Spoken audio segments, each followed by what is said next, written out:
Good afternoon, good evening, depending on where you are joining us from. Welcome to the first panel on conservation pathways and climate action, implementing nature-based law and policy solutions to climate change. My name is Kayla Hollingsworth, Linda Mahugusa, and I will be your Zoom moderators for the session, chaired by Professor Andreas Kontoleon and Advocate Rick Saines. Professor Andreas Kontoleon is a leading environmental economist and scholar specializing in applied welfare economics, policy evaluation, and biodiversity conservation. He has published on various topics, including the value of wildlife species and habitat, and the economic evaluation of land use policies in developing countries. He is the co-moderator of the largest academic network on the economics of biodiversity conservation, holds a PhD in economics from the University College London, and is a professor of environmental economics and public policy at the University of Cambridge. Advocate Rick Saines is a globally recognized as a leading climate change lawyer, and for 2 decades has advised governments, multinational companies, financial institutions, funds, and project sponsors on the economic transition to a low carbon economy, including being a thought leader on carbon and environmental market transactions. He was awarded the National Order of Merit by the President of the Republic of France for his significant contribution to the preparation of the Paris Climate Summit and the implementation of the Paris Agreement. It goes without saying that we are in excellent hands for this session. It is an honor to welcome you all to the session today, and it is with immense pleasure that I hand you over to our chairs. Thank you.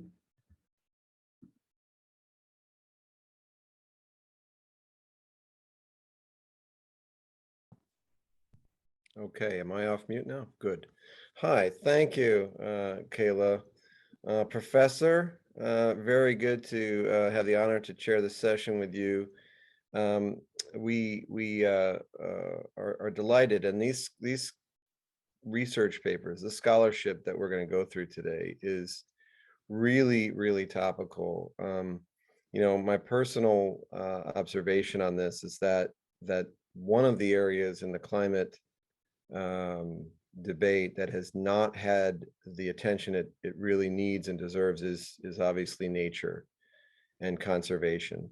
We know the capital flows into the climate solution don't match the promise of what nature can deliver for the planet. So I'm really excited to learn from all of you on this panel and to understand, you know, your work, give you the opportunity to do that. And I just want to say, obviously, we have a lot of great scholarship on this call, a lot of great minds. Let's try to make sure we do the best we can to keep our individual presentations to time. And, you know, Professor and I will try to do our job to do that, but we look forward to that. And with that, I'll just turn over to the Professor for any opening comments, and then we'll dive right in.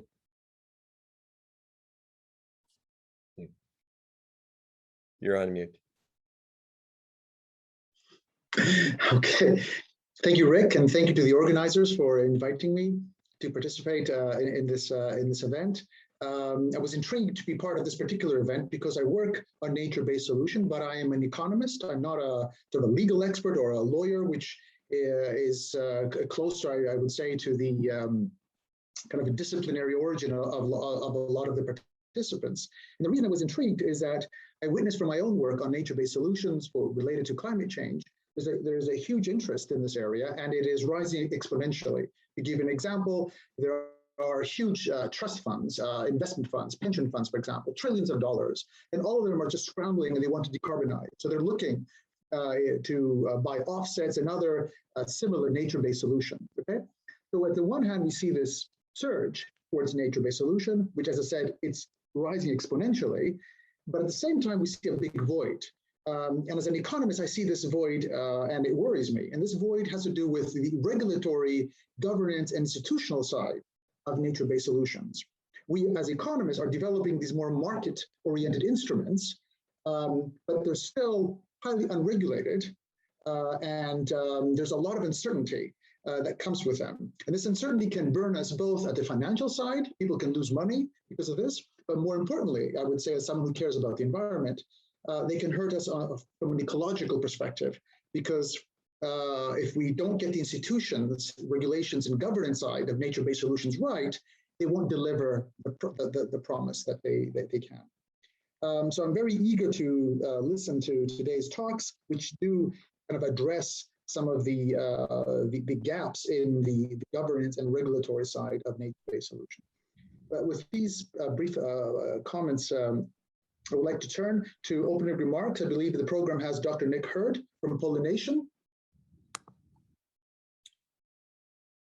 My understanding, Professor, is that we're going to go straight into the first presenter, but let me make sure we're on the same page with the. Okay, maybe I had a different version of the program. So then we can, with no further ado, we can jump straight into the talks.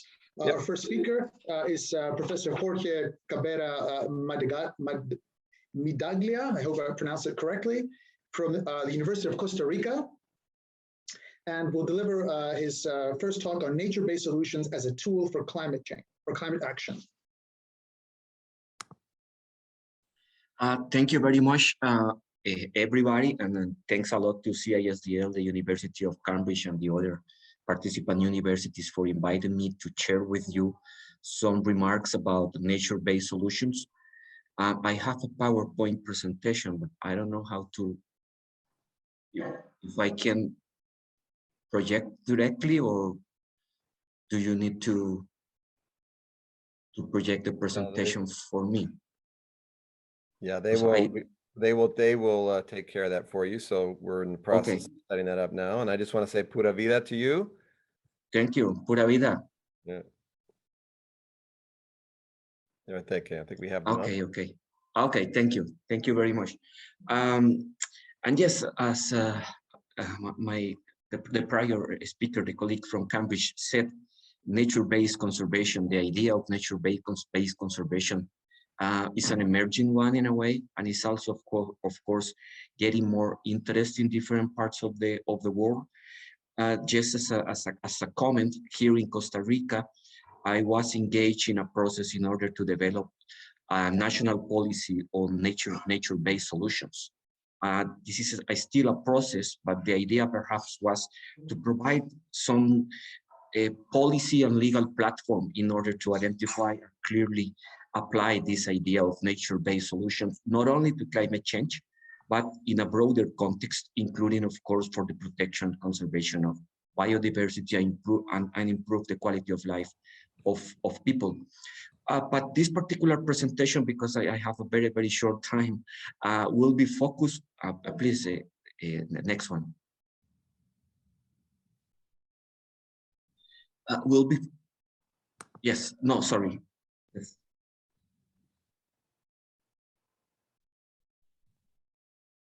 Okay, we'll be focused on a particular tool for conservation, which could be, of course, useful to achieve the climate action goals, which is this idea of other effective conservation area measures, OECMs in English, or OMEX in Spanish, as a tool, as a legal mechanism, which is now getting a lot of attention, especially here in Latin America, how to handle this idea of other effective area conservation measures beyond protected areas. Some background, because I think this is one of the cases in which international law has promoted the development of this concept. This is, even if this idea of other effective area conservation measures are of course found in many legal and national regimes, the concept, the idea, and the guidance and the internationally agreed definition comes directly from the international law, in this case from the CBD. As a background, IG Target 11, you are all familiar with the IG targets and the strategic plan of the CBD, which is going to be replaced next year by the post-2020 Global Biodiversity Framework, has for the first time in international law, a particular recognition of other tools beyond protected areas.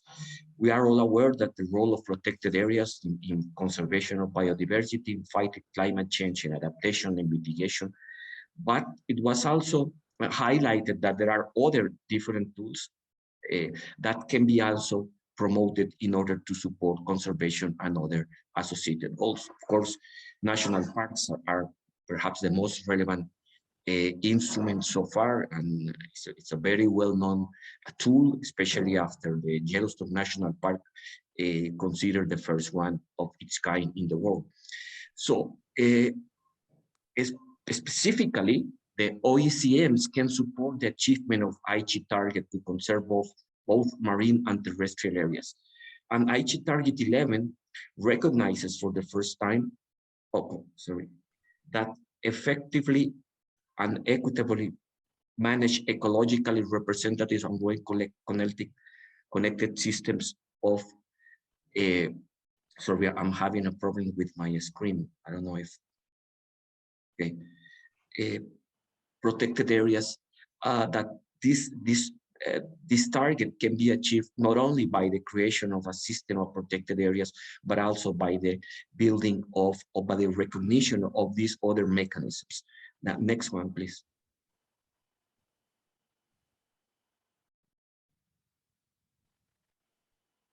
Okay, after this inclusion of this target in 2010 in Nagoya, the next steps were perhaps to provide some further guidance to the parties and other stakeholders about what is this other effective area conservation measures, because it can be almost everything unless you have some certainty and some boundaries, some characteristics, some requirements.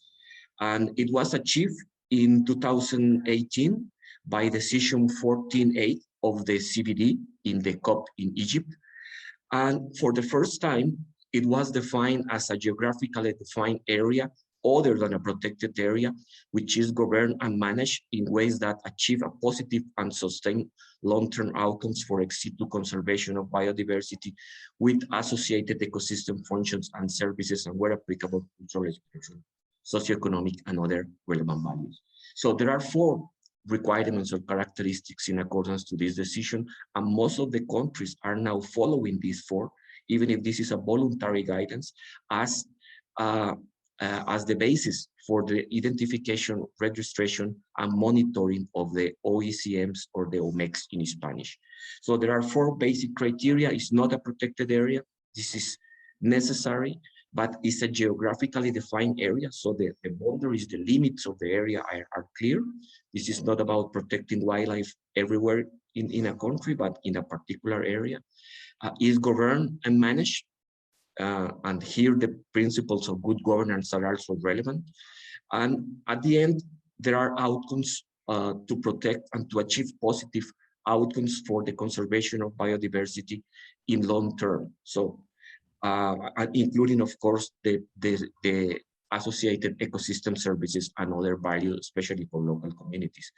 These 4 requirements are key in order to identify if you are in presence of OECM, or if another kind of mechanisms may be not really worth to be recognized as a tool to promote conservation of biodiversity. So these are the 4 requirements. Actually, Canada is one of the countries leading the identification of OMECs or OCMs in the world. Colombia is about to register the first one in next November, if I am okay. And here in Costa Rica, we are also working in order to create a legal framework. Next one, please.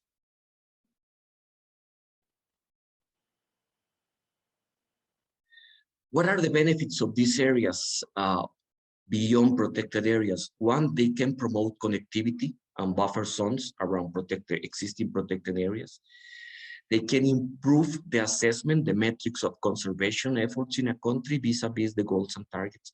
This is very important, especially in the light of the 3030 goal to be included in the post-2020 Global Biodiversity Framework to be adopted by the next COP.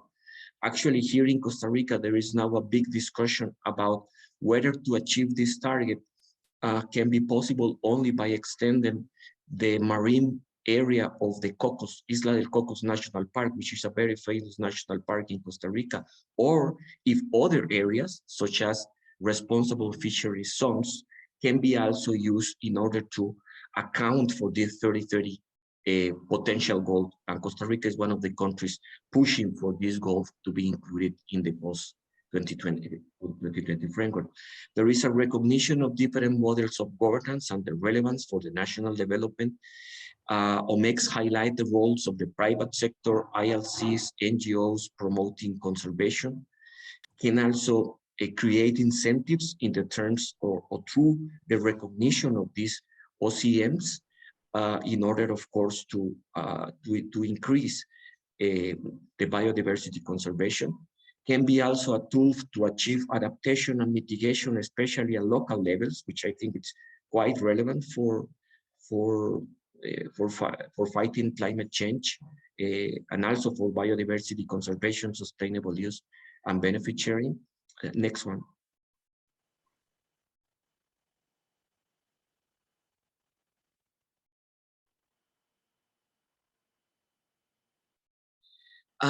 What are the legal challenges that we are facing here in Costa Rica at the moment? Because we are now trying to domesticate this international law concept in order to promote our own view about the OMEX or OECMs. One is to decide whether we need a specific legal framework. Of course, we have legal framework for protected areas, as many countries in the world. Some countries have also buffer zones. So it's really needed some kind of a specific legal framework in order to enable this initiative to run. And what kind of content the legal framework will have, including, for instance, the concept, requirements, the procedures. The second challenge is to begin the identification of potential candidates. For instance, indigenous peoples and local territories, lands, biological corridors, private reserves, lands owned by other stakeholders, including public institutions, responsible feature areas, water management areas, agricultural farms. All of them could be characterized as a OMEC, as a OECM, depending on the implement of the criteria. The third is, what is the role of the state? The role of the state is only to identify the OMECs, to disseminate this idea because it's new. Nobody is well aware, or not always everybody is well aware about this concept of OMECs. So the role of the state is to disseminate the idea, is to promote capacity, is to promote technical advice, or is also to identify and to try to bring OMECs into the national register or the international register. And of course, the procedures for registration, because of decision 14.8 in 2008, there is a registration process done by the WMCC of voluntary initiatives. And in this case, there are other relevant legal questions, such as you need to require, for instance, the prior informed consent as appropriate, the review of the potential candidates. If the government has the duty to review and to make a final determination whether a potential candidate is really or not an OMEC, because if it's not an OMEC, you can be including something that is not really providing any benefits to biodiversity and is not in accordance to COP decisions. The assessment, if you need a technical or an ad hoc expert group, what happens if in the future the land, the territory loses the potential to conserve in a long-term way biodiversity. So what happened in these cases, and some other questions.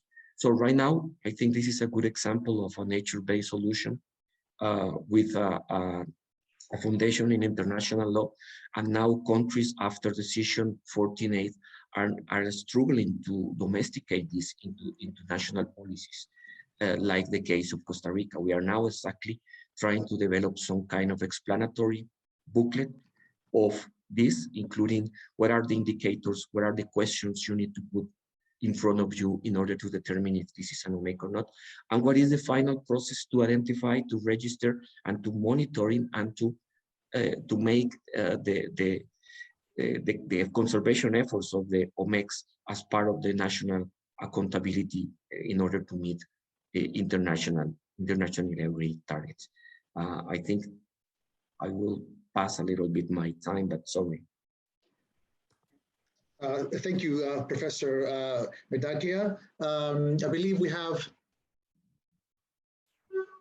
an initial question. Rick, I think you had a question for our speaker. Well, thank you very much. And I just want to say that that was an awesome introduction to this topic. We will move after this to Advocate Anna Yang for some remarks, and then move back to some of the other presentations. But my quick question, if we can try to do this in just a couple minutes, is what do you perceive to be the most significant barrier to utilizing this new defined tool? And what I'm thinking about is, do we need to have a standard set of metrics, and how is it determined, and how are the OECMs measured and tracked over time, and whose responsibility is that to ensure that the goals of the CBD are achieved by the expansion, because these corridors are really important, and the economic activities to enhance biodiversity outside of traditional protected areas is really vital. But it feels like there's a gap between the concept and sort of putting it in place on the ground. Any sense of what the key barrier is, if you in 1 or 2 minutes or less? You're on mute.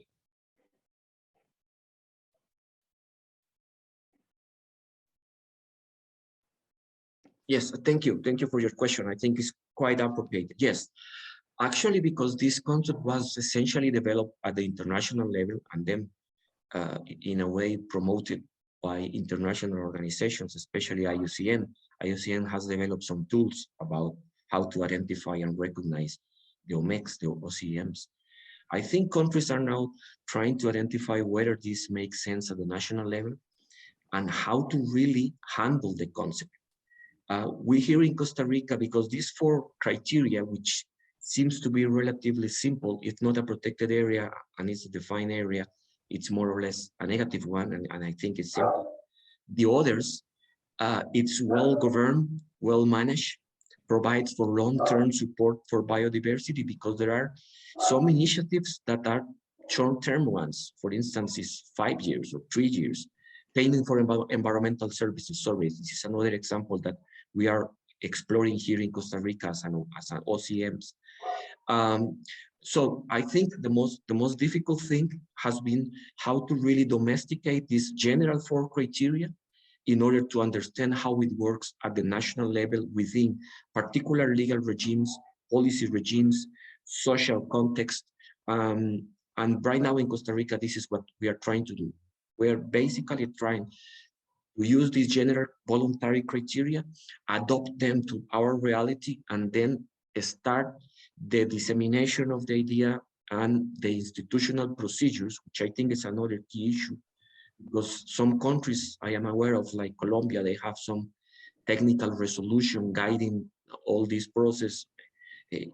Who can submit an application? What is the role of the state? If the state needs to create some kind of advisory team or not. And we are also trying to struggle with this because it's quite new. Even some concerns were raised in the context of who is the most relevant authority. Is the Ministry of Environment, SINAC in Costa Rica, or maybe because this is not only about, protected areas and wildlife, forest, which is the regular area of work of Ministry of Environment, could be also agricultural lands.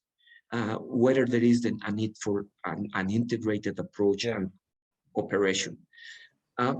What I can say in summary is that we are struggling with all of this, trying to domesticate these criteria and trying to understand what is the best institutional way to manage this idea.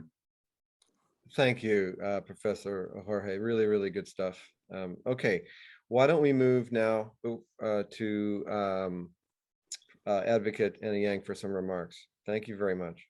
Thank you, Rick. Thank you. Thank you for inviting me to join the amazing discussion. I have a couple of slides. I just want to make sure that you can put it up. So I am joining you from the outskirts of Glasgow. I'm just here on a pre-COP meeting, and there's a lot of activities already happening. So I have 4 slides, and it is sort of in the context, complement what Professor Jorge is talking about it from a climate change perspective. So please move to the next slide. So what I wanted to say is that if we think about the 1.5 degree commitment or the carbon neutrality commitment that a lot of countries have made and cities and regions, is that, and also recently the IPCC scenario report saying that net zero is possible, but it's a very narrow range. And all of those pathways will include how we restore nature. So it includes everything that how we think about protected land, how we manage our land, how we restore the degraded areas. And how much of nature will play part of the transition pathway will depend on to what extent heavy emitting sectors are implementing ambitious mitigation actions, and then also at the speed of that. The lower the level of ambition, the slower they implement, we will rely more on carbon capture technologies, and the best ones that we know are nature-based, which is basically planting trees or keep the trees standing. Next slide. And I think just coming on the run-up to COP, we do see people, many stakeholders committing to net zero, and Professor Andreas was talking about investors committing to decarbonize portfolio that include nature-based solution.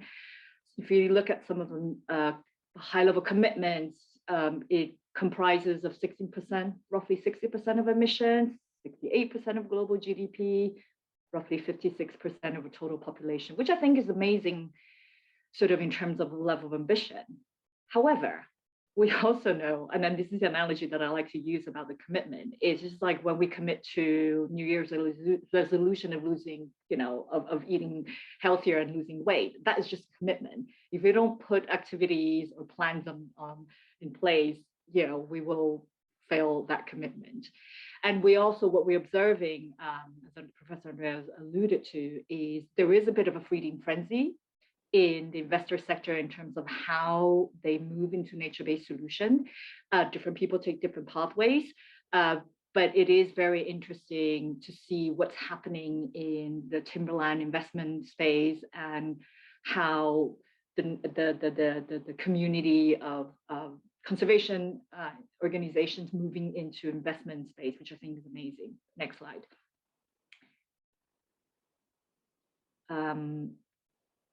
I think what we want to make sure is that how we think about nature-based solution, and it is an IUCN framework, that it delivers a whole wide range of environmental and societal challenges, and it needs to deliver the multiple objective that includes biodiversity, resilience. So it's not only carbon mitigation, but we need to think of nature-based solution as this comprehensive, a more integrated approach. And that it also needs to be able to address future impact. So we know that some of the some of the nature-based solution on the coastal line, they do also play a role in resilience. And so the next slide. And I think just as my last slide, in terms of, what have we learned from RED, from the avoided deforestation movement in the last 2 decades, if not more, and what can we do this time so that we don't, we can harness the money and the interest, but also we make sure that there is integrity and the best-in-class activities happening on the ground. And obviously, policy plays a really big role in bringing investors, to crowd in investors. And what we can think about is how do you close 3 sources of confidence gap? One's around the policy, and it's both on supply side and demand side. A lot of supply side is linked to how land is managed, how land is allocated, what kind of protected areas, what kind of regulations is in place to give that long-term signal about land tenure. But also demand side policies included procurement policies or standards. And I think what is important is also on the demand side, we aim towards long-lived wood products. So it's not around bioenergy, but how carbon is also captured in materials for built environment, and that can also play its displacement role for some of the heavy emitting sectors like cement or steel. The second level is to focus on the confidence market. How do you address some of the, the perceived risk and return in nature-based solution? And then obviously, what we want to make sure is to close the knowledge gap. How do we make sure that all the funding, all the investment that's going on the ground, they are delivering the maximum benefit to the environment and to the society? So that's the end of my slide. But I think what I wanted sort of to leave as a key takeaway, and I also want to plug 2 things. One is we're working on a nature-based solution investor framework, which should be ready by the end of this year. And it is in a way a co-creation process that we sort of harvest the best available knowledge in terms of how to guide investors through when they decide to invest in nature-based solution. So that's one. But the other one is a report that we published last week, which is Rethinking the Brazilian Amazon. And that's really in the context of any kind of long-term solution for forest protection needs to incorporate the social and economic needs and aspirations of the population on the ground. And if we use the example of Brazil, is the Brazilian Amazon represents around 60% of Brazilian territory, and it has roughly 30 million people out of, so it's more than 12% of the Brazil population. And so how do we sort of combine these their socioeconomic aspirations with our global wants and needs of conservation? And one final thing is you will probably see from the news now that the UK government is about to announce a forest deal. I mean, some of the details got leaked last night, and then now the media is a bit crazy about it. But I think what is interesting around the forest deal is that it sets this global signal that deforestation free supply chain should be the norm. And I think this is a very good beginning of, global movement sending, saying what is it that's necessary to do to conserve the forest, and then also to deliver nature-based solution. But we absolutely need to make sure that whatever commitment, whatever activity, they need to deliver benefits to the population on the ground. Thank you. Thank you very much, Anna. That's awesome. And I'll put out a plug to your point. I think we should all agree that all finance should be sustainable finance. So that should be finance, and anything that's not sustainable finance should now be unsustainable finance. Yeah, that's a good one. Yeah. Right. Okay. Thank you very much. Professor, do we want to move to the next panelist? Yes, indeed. Our next speaker is Tommaso Natoli, from the International Federation of the Red Cross and the Red Crescent Societies. The title of the talk is The Role of Nature in Climate Resilient Sustainable Development in Dominica through Formal and Informal Lawmaking for Climate Risk Governance. Tommaso Natoli, you have the floor. Yes, thank you. Thank you very much. I will just wait for my slides to be projected.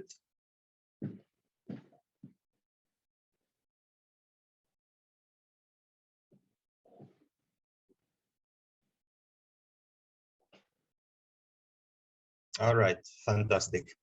So thanks again, and I think I'm now shifting the focus of our discussion a bit more on the adaptation side, and I would start by considering how, going to the second slide, thanks, considering how against the increasing and non-linear change in the intensity and frequency of climate-related natural hazards, a more coherent and joint consideration of climate change adaptation and disaster risk reduction has been urged by important normative frameworks, resolutions, and reports adopted at the international level in the last few years. And this is something I would define as a sort of global call for coherence between these two sectors. And the fundamental connection between the two sectors is evident in the overarching goals, which apply to both fields, namely the reduction of losses due to climate-related extreme events and the improvements of communities' resilience. So in this perspective, several implementing actions could indistinguishably relate to DRR and CCA and can therefore be mutually beneficial. Also, it's important to consider how both sectors can have direct and intertwined implications in the adoption of sustainable development measures, as well as in other fields of action, including the safety of ecosystems and the protection of nature. And all of this is particularly relevant also from a Red Cross Red Crescent perspective, as the impact of hydrometeorological and climate-related hazards is felt most intensely by the poorest and more marginalized sectors of the affected communities. And the IFRC recently calculated in the report that you see represented here in the slide that the humanitarian cost of lack of integrated and effective strategies to prevent climate-related disasters could almost double by 2050.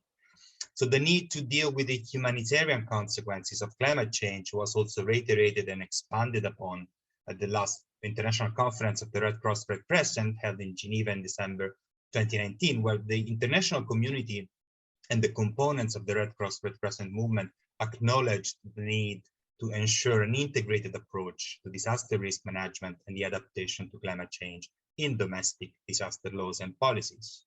Next slide, please. Now, we all know that, we all know how the UN 2030 Agenda for Sustainable Development aims at favoring these holistic and more systematic consideration of how to attain better climate and disaster risk governance. And this, and I'm getting a bit theoretical now, this generated the need to understand the relation between different normative processes led by different types of institutions. And such developments somehow paved the way towards a fertile and still uncharted area for assessing the relation between classic and innovative lawmaking techniques in this field.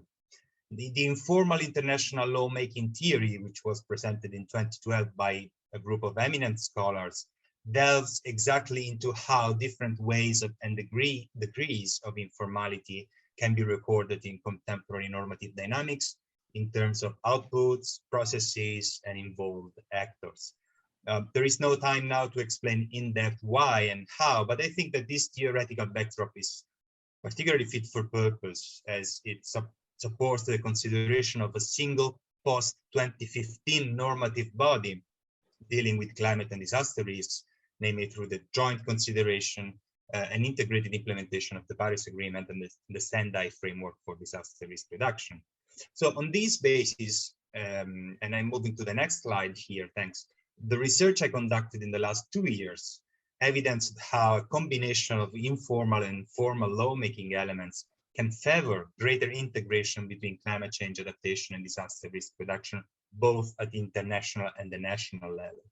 So this IFRC disaster law study on the Commonwealth of Dominica, which is one of the most exposed countries to climate-related disasters, was developed in 2020 in partnership with the UCC School of Law, and confirmed that the combination of formal and informal normative processes can lead to a more coherent and integrated climate risk governance at the national level, while at the same time putting at the center of this model the nature and ecosystem. So Dominica, which is also known as the natural isle of the Caribbean, is fast becoming a global standard in improving resilience through legislation and governance. And you may remember that in 2017, the island was devastated by Hurricane Maria, a catastrophic event that put every aspect of Dominica's government, economy, society under strain, but which also provided the country with a unique opportunity to review its regulatory and institutional system with the integrated goal of ensuring climate resilience in a wider strategy to ensure also sustainable socioeconomic development. And more specifically, a Climate Resilience Act was adopted unanimously by the Dominican Parliament in December 2018, with the objective of disaster-proofing all aspects of public and private life. This was included in Article 3 in the objectives of the law. Interestingly, natural resources are considered as one of the founding elements of the new country's system of governance, and therefore is one of the substrates on which laws and policies in relevant sectors are built. This strong attentiveness to nature is a core component of the Dominican model and represents the linchpin with a sustainable combination of economic progress, including increased productivity, comprehensive disaster risk management, and the protection of the ecosystems, forests, watersheds, marine spaces would have been impossible. So the accomplishment of these ambitious objectives is mainly envisaged by the Climate Resilience Act through major improvements in terms of public service institutions, including through the creation of a Climate Resilience Execution Agency, CREAD. And next slide, please. So the CREAD is a specialized execution body in charge of integrated climate resilience into Dominica's infrastructure development. 1 minute, please. Sorry? Just, we have a 1 minute reminder, please. All right, so maybe I would skip some technical aspects on the functioning of the CREAD now. Maybe we can potentially discuss them during the Q&A and skip to the next slide, where I just represent where on the basis of these and other 3 country case studies from different continents, Fiji, Philippines, and Kenya, a global synthesis report on law and policies for climate resilience was published by IFRC Disaster Law in 2021. The report contains 8 thematic sections, each of which addresses a specific issue necessary to improve the normative structure for climate resilience. So drawing on the 4 case studies, each section provides evidence on how these issues are currently addressed in domestic law in the sample countries. And this provides a tool for legal advocacy and technical assistance to domestic decision makers involved in domestic law and policy making processes. There are 2 recommendations illustrated here in the slide, which are particularly relevant for the team of this panel and the conference. These are coming from the research conducted in Dominica. You can see them. Just to wrap up and conclude, I want to say that an important element that emerged from my research is that to be effectively transposed at the country level, commitments taken internationally, both formal and informal, should be merged together, not simply focusing on the development of models designed on a basis of a one-size-fits-all approach, but they should build on the analysis of existing capacities and mechanisms, and a certain level of flexibility should characterize the national and subnational elaboration of new governance models which target different systems of risks, vulnerabilities, and ecosystems. And if we move to the last slide, this is what IFRC Disaster Law has been doing for the last 2 years by promoting and providing technical assistance on effective legal and policy frameworks for disaster risk management, which are climate smart and involves communities and address specific vulnerabilities. I will stop here and we'll be happy to follow up on some of the points I raised in the Q&A and the following discussion. Thank you. Thank you very much. Let me just do one quick immediate follow-up, and you know the goal here, guys, is to stay on track so we allow the later speakers equal opportunity to present as well. So if I could just quickly touch upon one point, which is I like the framing of Sendai, Paris, SDGs, and to think about disaster risk and resilience in a broader context. How much of the legal and policy frameworks in Dominica are focused on organizing the need to then present a more comprehensive assessment and then to attract additional finance to support the building of the resilience? I'm wondering what the nexus between the law and enabling policies in Dominica and the seeking of finance to support the build out of resilience is. And is one of the goals to be more comprehensive and focused and targeted on how you, achieve financial support? Well, this is one of the crucial and critical aspects of the functioning of CREED, the agency, the governmental agency I mentioned, which is a very, very centralized model. So this aspect also raised some issues with regard to the democratic control, the control of the parliament on the way in which international projects and the funds provided internationally are effectively spent to increase climate resilience. The agency is designed to act on a continuous emergency footing, as the new project will first be evaluated in a sort of coordination room, which can decide whether they are best delivered and whether from line ministries and partnership within CREED and the donor or by CREED itself. So it's a very innovative but also delicate way of conceiving and centralizing public functions in order to collect, as you said, needs and to provide answers. And this is the reason why in the slide of dealing with the functioning of this agency, I specified how there is a key importance given to the respect of the basic tenets of good governance and proper management. So the agency is required to operate in accordance with the highest standards of transparency, financial management and accountability, and community engagement. Of course, it's a little bit too early to assess this new model because the CREED started its activities in 2020, but it's a very interesting model and we should keep an eye on it in the following years to see if it's successfully implemented. Okay, I think we will have to move on to our next speaker. Thanks again, Tommaso, for the presentation. We move now to a talk by Freedom Kai Phillips, one of our own from Cambridge University here in CEERNG. The title of the talk is Governance of Forest-Based Biofuel Production and Modalities for Enhanced Biodiversity Conservation. Mr. Phillips, you have the floor. Let's try to keep this around 6 minutes. Thank you. Absolutely.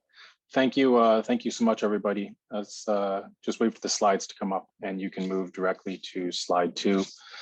This is the basis of some research that was provided to a group of stakeholders to help advance some of the strength of the modalities around climate change and biodiversity conservation in the development of the Clean Fuel Standard in Canada. And so why are we looking at biofuels and talking about their relationship to climate change?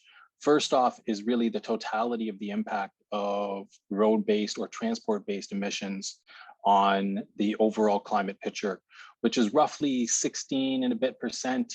Transport alone or road transport alone is about 12%.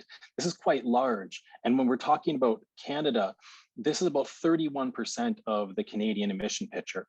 And one of the other jurisdictions that I looked at, given the experience, was the European Union. And they have, roughly 27% footprint. So there was some interesting parallels there. Please move to the next slide. So in terms of the Canadian framework, the initial draft Clean Fuel Standard was put forward and announced initially in 2016. This was part of the Pan-Canadian framework. And the most recent iteration has been published in December of 2020 for public consultation. This is in many ways the fully baked version of the law. Now, it's not a bad approach. It allows for the calculation of fuels based on carbon intensity, taking into account the extraction or cultivation methods, the production methods, the transportation methods, the liquefaction of the particular fuel, the type of electricity used in generation, the total delivery of the fuel as a whole from end to end, and then what the combustion impact is. Use of feedstock, which is harvested in an area designated as protected or of rare, threatened, or a valuable ecosystem, is prohibited. So this is a positive contribution to biodiversity. However, there is an exemption for cultivation from a rehabilitated habitat where there is quote unquote no deleterious impact. And I'll come back to this in my conclusions. Crop-related feedstocks are identified as a priority. So these are things like short rotation woody biomass, but they must be cultivated in a manner that does not result in high risk to indirect land use change or negative environmental impacts. You may cultivate an area of land that does not include over 1 hectare of forest of a prescribed type or other priority ecosystems such as wetlands or riparian zones. One of the keys here is that the baseline year for this calculation is July of 2020. So again, I'll come back to this, but that's just a point of reflection. Feedstock must be harvested in accordance with a management plan. This is very useful. There are foreign and subnational approaches which can be recognized for their viability to allow for the importation of woody biomass from a foreign producer or from another province. And there's also a robust reporting mechanism, which includes the necessity of experts on the verification body with an awareness of forestry, land use change, climate change, and biodiversity. Moving to the next slide, please. Now, why do we look at the European Union? Outside of some interesting parallels, the European Union has been thinking about this for quite a long period of time. They initially launched their Renewable Energy Directive in 2001, then their Biofuels Directive in 2003, with some iterations in 2009 and 2010, integrating sustainability criteria and some enhanced reporting mechanisms for the calculation of greenhouse gas emissions from carbon sinks. Some of the interesting aspects of their sustainability criteria to hone in on is a restriction on the conservation or utilization of raw material derived from biodiversity-rich areas. In 2015, they established a directive specifically speaking to land use changes and its impact on biofuel generation. To hone in on one of the key salient points is that more sustainable feedstock options, such as waste or residues, were meant to be prioritized. In the most recent iteration of RED 2, or the Renewable Energy Directive in its second iteration, they honed in on indirect land use change and the weeding out of fuel sources that were derived from high indirect land use change to allow for the maintenance of strong forest production capacity and protection of priority habitats over time. As well, they integrated land use change criteria for the country of origin. So this speaks directly to the importation of woody biomass as the basis of biofuel generation. One of the keys is that the jurisdiction of export must be a party to the Paris Agreement. They must have submitted an NDC that accounts for biomass harvesting levels, and they must have appropriate accounting frameworks that take into account the adjustment of that carbon sink and articulation of that criteria in compliance with the EU standards for accounting. Another factor is that based on the EU biodiversity strategy in 2030, it prompted a review of this totality of approaches. And some of the key outcomes from their expert panel was focusing on enhanced management practices, a focus on native species planting, precautionary thresholds for coarse wood retention, enhanced transparency from jurisdictions of source. So moving to the last slide. What were the recommendations that I provided to the stakeholder group to have a more enhanced biodiversity-friendly clean fuel standard for the Canadian government? The first is prioritizing long-term forest sustainability. There was an overemphasis in the initial drafts of the clean fuel standard to the life cycle of emissions, rather than paying deference to greater levels of forest health. The baseline that was utilized in the European Union is 2008 versus that point I noted earlier, which was in Canada, was 2020. So having an alternative baseline is quite important, because it says that in the past, where you may have had 15 years of forest activity, now you're drawing that line much more recently. Another factor is that it requires operators to demonstrate the long-term health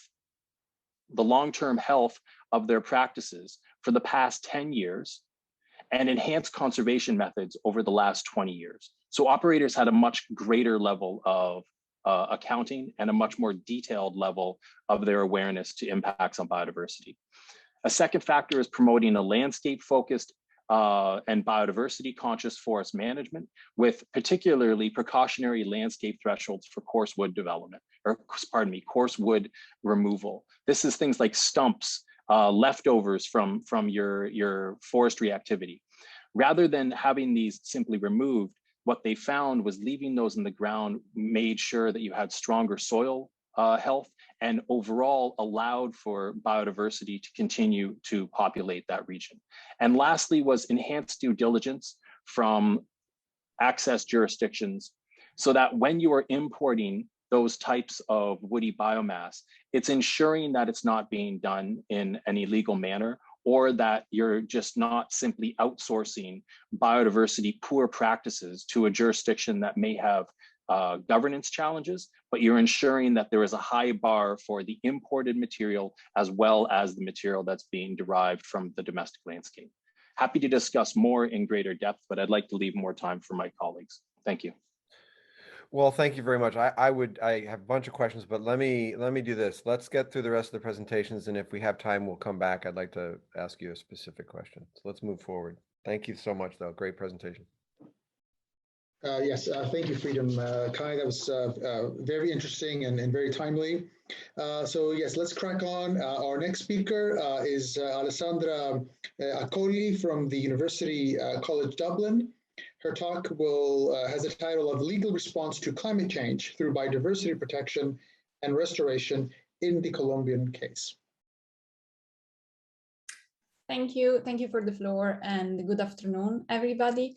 I'm delighted to be speaking here today on the topic of climate change and its interaction with the ecosystem degradation. I also have a PowerPoint presentation, so I'll just wait. Okay, perfect. If we can go to the next slide already, I will say basically that my presentation will focus on these three main points. Firstly, I will outline how the issue of climate change is interconnected with the issue of ecosystem degradation and the place occupied by ecosystem and biodiversity in the Paris Agreement. Then I will look at the De Justicia case, which is a case brought in 2018 in Colombia. Finally, I will draw some conclusions about the potential of this decision in influencing the international legal response to climate change. Now, if we move to the next slide, I will start from the first point. So I will look at the interlinkages between climate change and ecosystem degradation. And I think that these interlinkages can be explained by using forests as an example, because forests are one type of ecosystem, and they are both considered both sources and also a reservoir of carbon dioxide. In fact, as we can see from the image here on the slide, they absorb carbon dioxide in their biomass, so in their leaves, branches, but also due to land use changes, deforestation, and forest exploitation, they release this carbon back into the atmosphere, so contributing to climate change, which means that ecosystems have a special role in the mitigation against climate change, because they act as carbon sinks, so absorbing and storing CO2, which means that their degradation has negative impacts on climate change, but at the same time, their protection and restoration help mitigating climate change. The problem is, though, that the interlinkages between climate change and ecosystem degradation are hardly captured in the international climate change regime. And in fact, if we move to the next slide, I will show basically what is the place occupied by ecosystems in the Paris Agreement. The Paris Agreement on climate change mainly focuses on mitigation through greenhouse gas emission reduction, and the only references to ecosystems and biodiversity in the Paris Agreement are in the preamble and in Article 7, which is on adaptation rather than mitigation. But there is a reference to this carbon sink capacity, so to carbon sinks and reservoirs in Article 5 of the Paris Agreement, which basically says that parties should take action to conserve and enhance carbon sinks and reservoir, as referred in Article 4 of the UNFCCC, which refers to a number of ecosystems, such as including forests. Now, if we move to the next slide, I will now move to my second point in the presentation, which is about the Justicia case. So this case was basically brought by 25 children and young adults in Colombia, and they were supported by the NGO De Justicia. And basically the plaintiffs were able to demonstrate in this case that deforestation in the Colombian Amazon is the main source of greenhouse gas emissions, and so of climate change in the country, and also that this was then threatening their fundamental rights. Another aspect to remember for the purpose of this presentation is that they asked the court a number of orders, among which the drafting of an action plan to reduce deforestation, or the drafting of an intergenerational pact. All of these orders requested the involvement of local communities or of the plaintiffs themselves. Now, if we move to the next slide, we can see that the claim was successful because in April 2018, the Supreme Court declared that the deforestation in the Amazon leads to greenhouse gas emissions, to emissions of carbon dioxide into the atmosphere, so producing the greenhouse gas effect, which in turn transports and fragments ecosystems. So the court recognized that there is a link between deforestation and climate change, and in so declaring also granted all the orders that the plaintiffs requested, and also an extra pronouncement. So something that the plaintiffs did not demand, but the court basically allowed. So the court, in fact, declared the Amazon rainforest as an entity subject of rights, namely the right to be protected, preserved, maintained, and restored. And if we move to my next and last slide, I would like to conclude with these 4 points, which can be drawn from the decision and, in my opinion, have the potential to influence the international, the legal response to climate change on an international scale. So first of all, the ruling creates a distinctive link between climate change and deforestation, increasing the awareness that the preservation of ecosystems, such as the rainforest, is crucial in mitigating climate change, considering their role as carbon sink. And so in order to combat climate change, it will not be enough to have a governance system aimed mainly at mitigation through greenhouse gas emission reduction, but also an international legal response to climate change that is more clearly linked to the protection and restoration of ecosystem. Then secondly, the Colombian decision shows the importance of ensuring the involvement of local communities in forest management, but also in ecosystem management more generally. And these approaches that are known as bottom-up approaches, which entail the involvement of this community, can offer effective and equitable solutions in addressing global challenges, because decisions that are taken at town, village, local level can feed back into the national level and also potentially at international level. And then thirdly, the effective protection of carbon sinks obviously ultimately depend on the implementation and enforcement of judgment and laws. And in fact, the De Justicia case shows that implementation remains an issue, because 3 years after the decision, implementation in the country has been slow and limited. And then fourthly, the decision promotes the rights of nature movement, which can inspire the development of legal responses to climate change through the protection of ecosystems. And with this, I conclude my presentation, and I thank you all for the attention. Looking forward to the questions. Thank you, Advocate Alessandra. Appreciate it. Just in the interest of time, we're gonna keep moving, and then hopefully have a minute or two. I know we've got some accommodation to go over time for a couple minutes. So let's move right to the last presentation. Yes, indeed. Thank you, Alessandra. Our last speaker is Mitchell Lennon from Strathclyde University. The title of the talk is Climate Adaptation Law in International Fisheries. Very topical with all the news today on the fishing fights.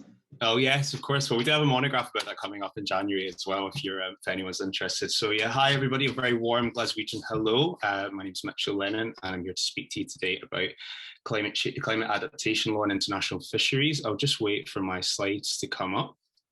And what I mean by international fisheries, okay, is the management of one or several fish stocks between 2 or more states, and then also on the high seas with regional fisheries management organizations, okay? If we just jump right in to the second slide, please. Marine species, fish, invertebrates, and so on cannot control their own body temperature, okay? They're essentially at mercy of the external temperature. So their response really to rising marine temperatures due to climate change is to shift to colder waters. And this is generally towards the poles. So in the Northern Hemisphere, the North Pole, South Pole, and the Southern Hemisphere. But also these waters also happen to be more acidic because they are colder, and a lot of fish species are kind of being squeezed, which isn't ideal. At the moment, at current rates of warming, fish are shifting into kind of new areas or further north or south into about an average rate of 70 kilometers per decade. It doesn't seem too much, but that's expected to accelerate over time. Okay, so there's a really marked need to adapt here. Now, if you look at the graph down at the bottom, you can see that fish stocks are kind of moving out of the tropical areas, okay, and then moving either towards the kind of north and the south as well. Now, if we jump to the next slide, please, I'll discuss the international legal issues. Okay. Now, maritime management boundaries are kind of traditionally static, okay, and fish don't really have much respect for that generally, so there is a need for cooperative management. But climate change is kind of exacerbating these, or kind of destabilizing these cooperative management arrangements, okay? So as fish shift to kind of across historical locations and across jurisdictional boundaries, this causes complications for conservation, management, and exploitation, okay? I mean, one example for conservation, what's the point in having a fixed geographical MPA if the species that you're trying to protect only goes and moves out of it, okay? There's also lots of cause for conflict here, both between states as a fish stock moves into the jurisdiction of another and there isn't equitable management, for example, and then also intrastate conflicts. So as fish move into deeper waters, one group of fishers with the correct gear may be able to exploit that fish when they weren't before. And then in the tropics, species are moving kind of out and not in as well. So there's issues with equity here. One could argue it's also a climate justice issue as well. So this, in addition to that, there's also challenges for governance on the high seas as well with regional fisheries management organizations. These are the intergovernmental organizations charged with managing fisheries on the high seas are kind of markedly unprepared to deal with fish species moving out or in of their management jurisdictions, okay? Now, generally, you know, my research and certainly others agree is that the international legal framework kind of based in the Law of the Sea Convention is kind of largely unprepared for this. As many of you know, the Law of the Sea Convention was negotiated at a much more innocent time. It doesn't have any mention of climate change, for example. But with these problems that I've just described with fish moving around due to climate change, we really need to facilitate kind of adaptation and adaptive management, and certainly on the international level through cooperative management. Okay, next slide, please. Thank you very much. It's a very simplified framework, okay, just because for reasons of time.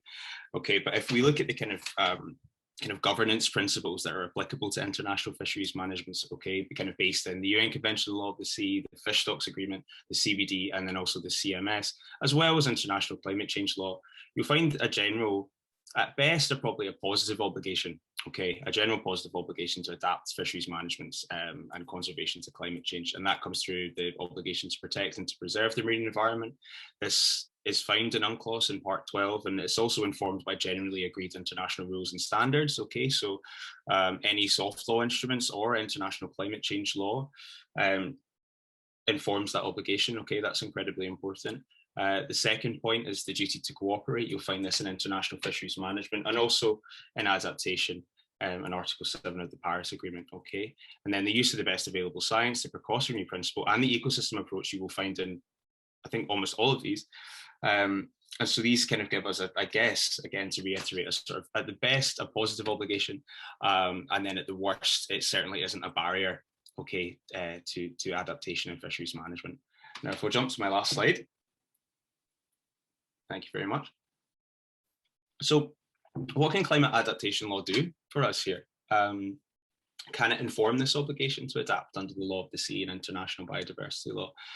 I want to say yes, but I think at the moment there is still quite limited engagement, kind of with ocean and ocean issues under the Paris Agreement. If we look at states' adaptation communications, okay, only about a third refer to the ocean or fisheries as adaptation priorities. Okay, and I think we need to change that. Another issue, of course, with climate adaptation law at the moment is still viewed as a kind of country-based approach when there are, of course, international dimensions to it. And this is an example of that, I guess, with international fisheries. So things that we could do, I mean, your national adaptation plans as a state can include fisheries. Okay, UN Food and Agriculture Organization have produced some kind of supplement technical guidelines and how to bring in fisheries and aquaculture into your national adaptation plans. However, these don't make any mention of fish shifting around or participation in regional fisheries management organizations. So we need some more research there. And yeah, of course, including your kind of your national fisheries and your international fisheries activities in either the adaptation component of your NDCs or your adaptation communication or whatever way you want to communicate your adaptation priorities. And then I guess my second last point, of course, it's kind of moving forward, and hopefully we'll see this at this COP here in Glasgow, is kind of strengthening the policy discussion on the ocean and climate nexus at the UNFCCC. In addition to that, I think it's not just a case of UNCLOS and the UNFCCC. I think the CBD can actually act as a bit of a glue that brings these two kind of sets of obligations and adaptation together. The CBD has some really great guidelines on nature-based solutions and climate adaptation, and these certainly do relate to the marine environment.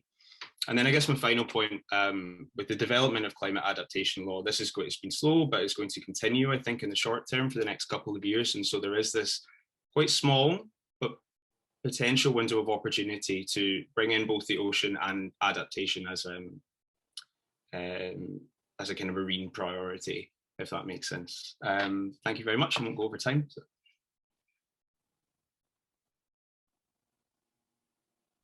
Okay, thank you very much, Mitchell. Fascinating stuff, really well presented. Okay, we are officially at time, but I know we have an accommodation for about 5 minutes for questions. So let me ask Kayla. I know you've been soliciting comments, questions from the broader audience and so forth. Before I pepper in the next 4.5 minutes, folks, I want to give the audience or any questions you've been fielding, please take it away, and then we'll go from there and see if we have time to come back to a couple questions. But before we do that, because we're going to run out of time, I just want to personally say these are really good scholarship, really good important presentations, and each of you who have been working on this, I think one of the goals of this conference is to spread your research, get it out to a broader audience. And if there's anything that we can do to help do that, that's really important. People need to know about these topics and these issues who are in positions of power to be able to influence change. And so, hopefully collectively we can help you all in getting your advocacy and your research, out there. So with that, let me turn it to Kayla to field a question. Thank you, everyone. We do have a question from Linda, who works for the Environmental Quality Protection Foundation, a premier environmental non-governmental organization in Taiwan. Her question was not addressed to a specific panelist, but was brought to the floor during Advocate Natoli's presentation. Her question was, while carbon emission reduction is the key to net zero target, can forest carbon sinks accumulated in the traditional territory of indigenous peoples play a critical role to compensate the contribution of indigenous peoples and to fulfill the transitional justice in a climate regime? Okay. Maybe Advocate Alessandra, it sounds to me like that's relevant to your topic, your research. Can you take a quick stab at that one?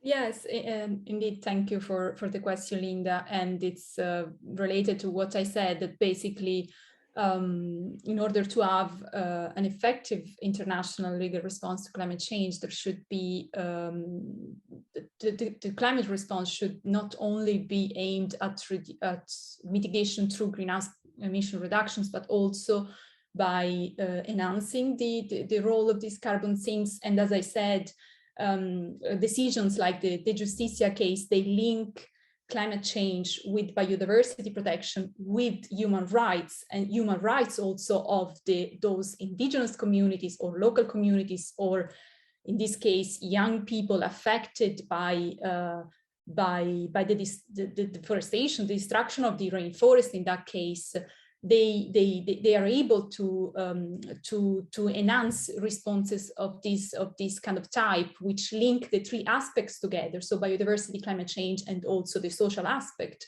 And as I said, one of my last point in the conclusion was that these bottom-up approaches, which are aimed at involving local communities in the decision making, really offer effective solution. Because then these decisions that are taken at local level can then also have a potential to influence the international response. I hope that answered the question, and I'll leave also space to other questions. Very good. I say we have 2 minutes. Professor Andreas, anything in the last 2 minutes you want to comment on? I think I've given you my closing salvo already to the team. Are we sure we don't have any more time for a quick one, or should we wrap up? I defer to Kayla. Let's have one, maybe time for one more question and then wrapping up. Okay. Kayla, do you have questions from the audience or written down, or? Let's see. There are no other questions from the audience members specifically. Is there, I know that there were some questions from you two as well, if there was a specific question you wanted to ask right now. Okay, I had one. I know I wanted to get back to freedom on related to the biofuels, if that would be possible. And then there was one for Mitchell, but I got to make a choice here. I'll talk, maybe Mitchell offline. I'll get to you. Okay, I had some ideas, and I want to connect you with some of my colleagues as well on your research. But freedom, really quickly. So for Canada, I was interested in your comment about life cycle assessment versus long-term sustainability of the forest as a recommendation, because one of the vexing challenges of the biofuels issue and biodiversity is the indirect land use. And that is at the heart of the life cycle, the broader life cycle assessment. And some of the work that we've done, I've always thought, okay, we need to have greater visibility, and the models for the carbon intensity in the life cycle need to properly and accurately, reflect the indirect land use in a really rigorous way. And that's the way that we manage the adverse or unintended consequences. But can you just speak to the distinction between those two, and why that isn't your recommendation is to think differently about it? Because I do think there's a global commodity issue, there's global market pressures, and so you're not diminishing the importance of indirect land use. You're saying there's something that plus, or can you just explain that a little bit? Yeah, no problem. And thank you for the question. I think you're right to hone in on that nexus. And it's to say, one, that they had a schedule already in place for various types of feedstocks, which are already identified with an emission intensity level. So that is kind of standard. What I was doing was adding on to that, saying that when you are trying to promote the types of alternative fuels in question, and you are trying to utilize some sort of forest-based biomass as your feedstock, that a greater level of attention needs to go into the overall health of the forest area, so that you're not just simply, for instance, choosing to use exotic species that might be shorter lived, but might allow for a greater level of economic return in the short term. So taking a more holistic picture, taking into account the impacts on biodiversity, not simply doing clear cutting and then clearing of the stumps, right, which is one of the allowances that was in the clean fuel standard, that undermined overall soil integrity and then would have knock-on effects to some of the broader biodiversity rich regions which are on the periphery of that forested area. So taking a more holistic picture was what I was advocating for as a whole. Very good. I understand that. Okay, so it's not any diminishment of the indirect land use piece. That's baked into the intensity calculation, and then applying an in situ holistic framework where you're sourcing specifically. So marrying the local and the global. That was the hope. And then you can also layer in things like forest certifications, best of breed option being like the Forest Stewardship Council in the domestic context. Excellent. Thank you. With that, I'll turn it over to Professor Andreas for closing comments. Yes, thanks. I would like to also thank all our great speakers for their talks. Very interesting stuff. Issues at the cutting edge of the field of nature-based solutions to climate change mitigation and adaptation. I would like to second the comment by Rick that this is exactly what we need to combat climate change. We need insightful science, both from the social sciences and the natural sciences, to feed into policymaking. These pre-COP meetings are important. Many people kind of brush them aside as being sort of less significance, but I disagree with this. I've seen the evolution of how our mindset has changed over the years. I've been working in this area for over 20 years. 20 years ago, I would talk about these topics to my students, and many of them have not heard of many of the issues that we discussed today. Now we all have a common language. We understand terms, concepts, which was unheard of 20 years. And this only happened because precisely of these type of processes, these type of gatherings that we have. So with this kind of positive note of the importance of science and of academia for solving important problems like climate change, let me again thank the organizers and our great speakers. And I wish, if you're participating in the rest of the conference, I wish a great remaining conference, everyone.